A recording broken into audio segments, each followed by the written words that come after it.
नमस्कार ମୁଁ ହର୍ଷ ପରିଚ୍ଛା ମୋର ୟୁଟ୍ୟୁବ ଚ୍ୟାନେଲକୁ ଆପଣମାନଙ୍କୁ ସ୍ୱାଗତ ଜଣାଉଛି।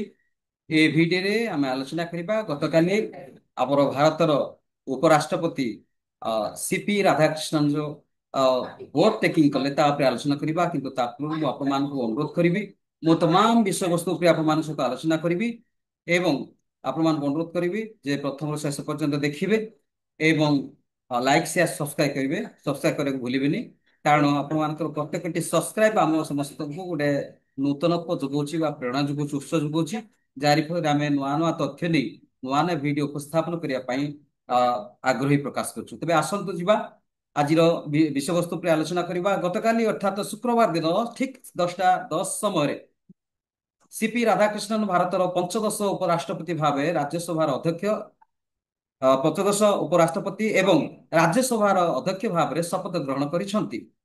ଏହି ଶପଥ ଗ୍ରହଣ ଉତ୍ସବରେ ମହାମହିମ ରାଷ୍ଟ୍ରପତି ଶ୍ରୀମତୀ ଦ୍ରୌପଦୀ ମୁର୍ମୁ ସିପି ରାଧାକ୍ରିଷ୍ଣନଙ୍କୁ ଇଂରାଜୀ ଭାଷାରେ ଶପଥ ପାଠ କରାଇଥିଲେ। ଶପଥ ପାଠ କାର୍ଯ୍ୟକ୍ରମ ସରିଲା ପରେ ଶ୍ରୀ ରାଧାକ୍ରିଷ୍ଣନ ପୂର୍ବରୁ କଣ ଥିଲେ ନା ପୂର୍ବରୁ ସେ ମହାରାଷ୍ଟ୍ରର ରାଜ୍ୟପାଳ ଥିଲେ।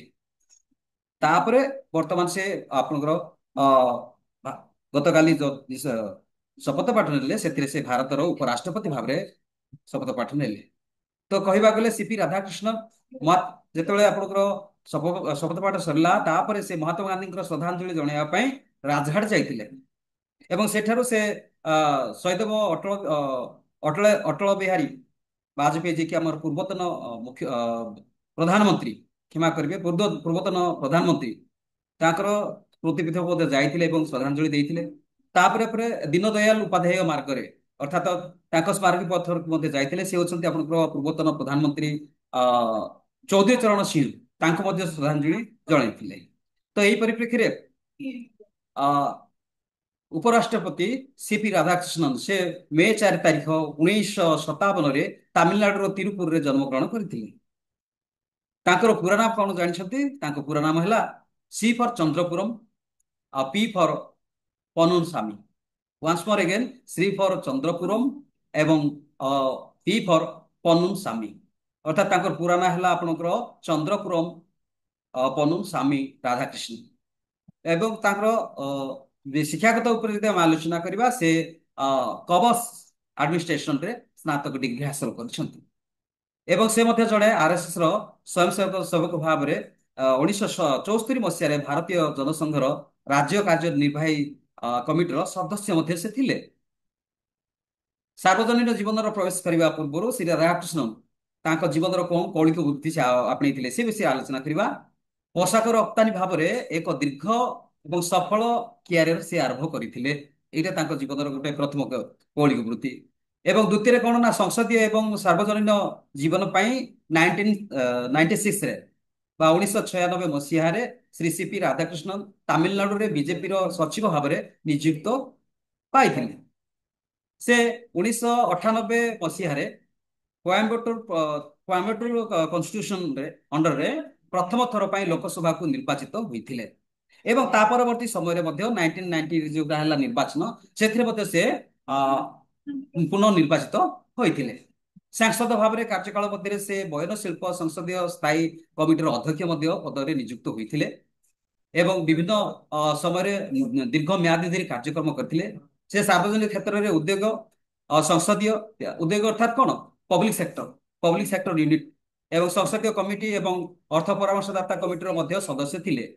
ଏହା ସହିତ ସେ ଷ୍ଟକ୍ ଏକ୍ସଚେଞ୍ଜର ଦୁର୍ନୀତିର ତଦନ୍ତ କରୁଥିବା ସଂସଦୀୟ ସ୍ୱତନ୍ତ୍ର କମିଟିର ସଦସ୍ୟ ମଧ୍ୟ ସେ ସଦସ୍ୟ ପଦ ମଧ୍ୟ ନିଭେଇଛନ୍ତି ବା ସଦସ୍ୟ ପଦରେ ରହି ବିଭିନ୍ନ କାର୍ଯ୍ୟକ୍ରମ ମଧ୍ୟ ସେ କରିଛନ୍ତି। ଏବଂ ଆଉ ଗୋଟେ କଥା ହେଲା, 2004 ମସିହାରେ ଶ୍ରୀ ରାଧାକୃଷ୍ଣନ ସଂସଦୀୟ ପ୍ରତିନିଧି ମଣ୍ଡଳର ଅଂଶ ଭାବରେ ଜାତିସଂଘ ସାଧାରଣ ସଭାରେ ସମ୍ବୋଧିତ କରିଥିଲେ। ସେ ତାଇୱାନକୁ ପ୍ରଥମେ ସଂସଦୀୟ ପ୍ରତିନିଧି ମଣ୍ଡଳର ପ୍ରଥମ ସଦସ୍ୟ ଥିଲେ। ଏଇଟା ହଉଛି ତାଙ୍କର ମହାନତ।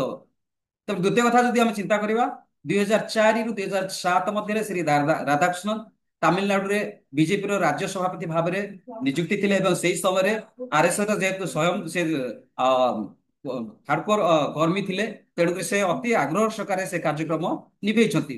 ଏବଂ 2020 ରୁ 2022 ପର୍ଯ୍ୟନ୍ତ ସେ କେରଳ ପାଇଁ ବିଜେପିର ଅଖିଳ ଭାରତୀୟ ପ୍ରଭାରୀ ମଧ୍ୟ ଥିଲେ ବିଜେପି ତରଫରୁ କେରଳ ରାଜ୍ୟ।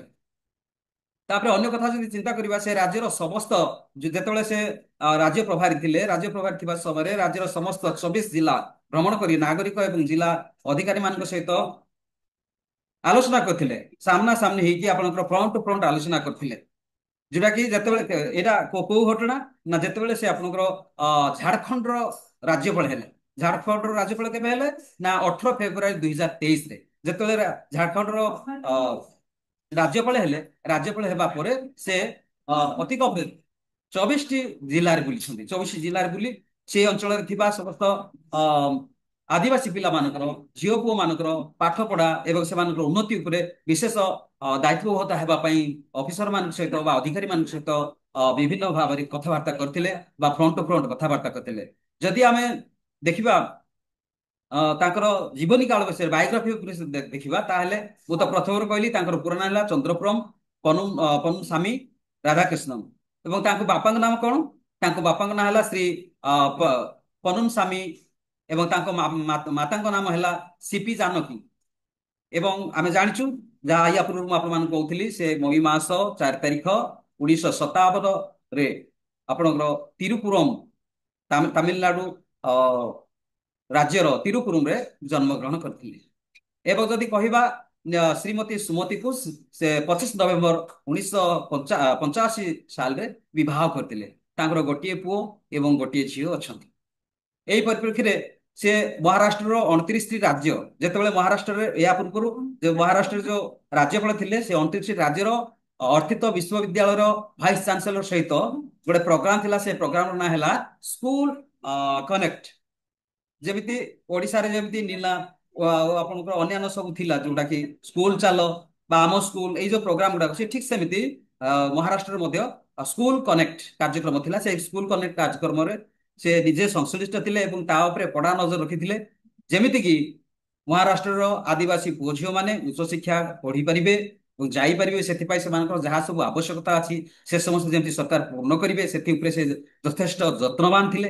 ଏବଂ ଯଦି ଆମେ ମନୋରଞ୍ଜନ ବିଷୟରେ ଯଦି ଚିନ୍ତା କରିବା, ଶ୍ରୀ ରାଧାକୃଷ୍ଣନ ଟେବୁଲ ଟେନିସରେ କଲେଜ ସମୟରେ ଚାମ୍ପିୟନସିପ ଗ୍ରହଣ କରିଥିଲେ ବା ଚାମ୍ପିୟନସିପ ହେଇଥିଲେ, ଚାମ୍ପିୟନ ଟ୍ରଫି ପାଇଥିଲେ। ଏବଂ ସେ ଦ୍ରୁତ ଭାବରେ ଦୌଡ଼ି ପାରନ୍ତି, ଦ୍ରୁତ ଭାବରେ ସେ ଦୌଡ଼ି ପାରନ୍ତି। ଏବଂ ଅନ୍ୟ କଥାରେ ଯଦି ଆମେ ତାଙ୍କ ହବି ଉପରେ ଯଦି ଚିନ୍ତା କରିବା, ହବି ଉପରେ ହେଲା ସେ କ୍ରିକେଟ ଏବଂ ଭଲିବଲ ମଧ୍ୟ ଉପଭୋଗ କରିବା ପାଇଁ ବା ଦେଖିବା ପାଇଁ ନିଜେ କିଛି କିଛି ଖେଳ ଖେଳିଥିଲେ, ତଥାପି ଦେଖିବା ପାଇଁ ଉପଭୋଗ କରିବା ପାଇଁ ସେ ବହୁତ ଆଗ୍ରହୀ ଥିଲେ। ସେଥିପାଇଁ ସେ କଣ କରିଥିଲେ ନା America, UK, France, Germany, Italy, Spain, Portugal, Norway, Denmark, Sweden, Finland, Belgium, Holland, ତୁର୍କୀ, ଚୀନ, Malaysia, Singapore, Taiwan, Thailand, Egypt, UAE, Bangladesh, Indonesia ଏବଂ ଜାପାନ ଗସ୍ତ କରି ଏ ସମସ୍ତ ଖେଳ ଗୁଡାକ ଯେତେବେଳେ ହୁଏ, ସେ ଖେଳ ଗୁଡିକର ଉପଭୋଗ କରନ୍ତି। ତ ଏଇପରି ଭାବରେ ବର୍ତ୍ତମାନ ଆମର ଭାଇସ୍ ପ୍ରେସିଡେଣ୍ଟ, ଭାରତର ଭାଇସ୍ ପ୍ରେସିଡେଣ୍ଟ ହେଉଛନ୍ତି ଉପରାଷ୍ଟ୍ରପତି ସିପି ରାଧାକୃଷ୍ଣନ। ସେ ଗତକାଲି ଓଥ୍ ଟେକିଂ କରିଛନ୍ତି ବା ଶପଥ ଗ୍ରହଣ କରିଛନ୍ତି। ଆଉ ଆଶା କରାଯାଉଛି ସେ ନିଶ୍ଚିତ ଭାବରେ ଭଲ କାର୍ଯ୍ୟକ୍ରମ କରିବେ ଆମ ଭାରତ ପାଇଁ। ରାଜ୍ୟସଭାର ଯେହେତୁ ସେ ନିଜେ ଅଧ୍ୟକ୍ଷ ବା ଚେୟାରମ୍ୟାନ, ତେଣୁକରି ସମସ୍ତ କାର୍ଯ୍ୟକ୍ରମ ସୁଚାରୁ ରୂପେ ପରିଚାଳିତ କରିବେ। ଏ ବିଷୟ ସମସ୍ତେ ଜାଣିବା ପାଇଁ ମୁଁ ଆପଣମାନଙ୍କ ସମ୍ମୁଖରେ ତାଙ୍କର ସମସ୍ତ ବାୟୋଗ୍ରାଫି ସହିତ ଗତକାଲି କ୍ଷମା କରିବେ, ଗତକାଲି ରାଷ୍ଟ୍ରପତିଙ୍କ ଗୃହରେ ବା ରାଷ୍ଟ୍ରପତିଙ୍କ ଉତ୍ସବ ସମ୍ମୁଖରେ ଯୋଉଟା କରାଯାଇଥିଲା, ସେ ଉପରେ ମୁଁ ଆପଣମାନଙ୍କ ସମ୍ମୁଖରେ ଭିଡିଓଟି ଦେଖିଥିବା ହେତୁ ମୁଁ ଆପଣମାନଙ୍କୁ ଧନ୍ୟବାଦ ଦଉଛି।